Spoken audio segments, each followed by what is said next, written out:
BJP BRS ఒకటేనని ఒకరు script రాస్తే మరొకరు మాట్లాడతారంటూ తెలంగాణ మంత్రి పొంగులేటి శ్రీనివాసరెడ్డి విమర్శించారు. ఖమ్మం రూరల్ మండలంలో మున్నేరుపై నిర్మిస్తున్న రిటైనింగ్ వాల్ నిర్మాణ పనులను ఆయన పరిశీలించారు.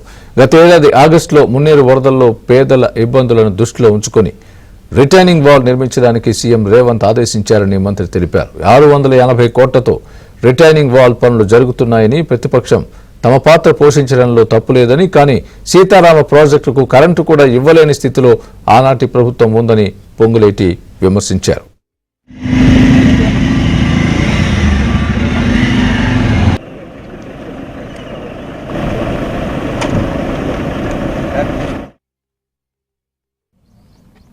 మన ఇందిరమ్మ ప్రభుత్వంలో పేదవాడికి ఎక్కడా ఇబ్బంది కలగకుండా దశాబ్దాలుగా ఇబ్బంది పడుతున్న కుటుంబాలకి పూర్తిగా వారికి రక్షణ కల్పించే విధంగా ఈ మున్నేరు రిటైనింగ్ వాల్స్ లాంటి అనేక కార్యక్రమాలు ఈ రాష్ట్రంలో చేస్తూ ప్రత్యేకంగా ఇటు పాలేరు అటు ఖమ్మం పూర్తిగా భద్రత కల్పించే వరదలు వచ్చినప్పుడు ఎక్కడా ఇబ్బంది కలగకుండా ఉండే విధంగా శాశ్వత పరిష్కారమైన ఈ రిటైనింగ్ వాల్ ఏర్పాటు చేస్తున్న గౌరవ ముఖ్యమంత్రి గారికి, నీటిపారుదల శాఖ మంత్రి గారికి, డబ్బులు ఇస్తున్న బట్టి విక్రమార్క గారికి మనస్ఫూర్తిగా అభినందనలు, కృతజ్ఞతలు తెలుపుతూ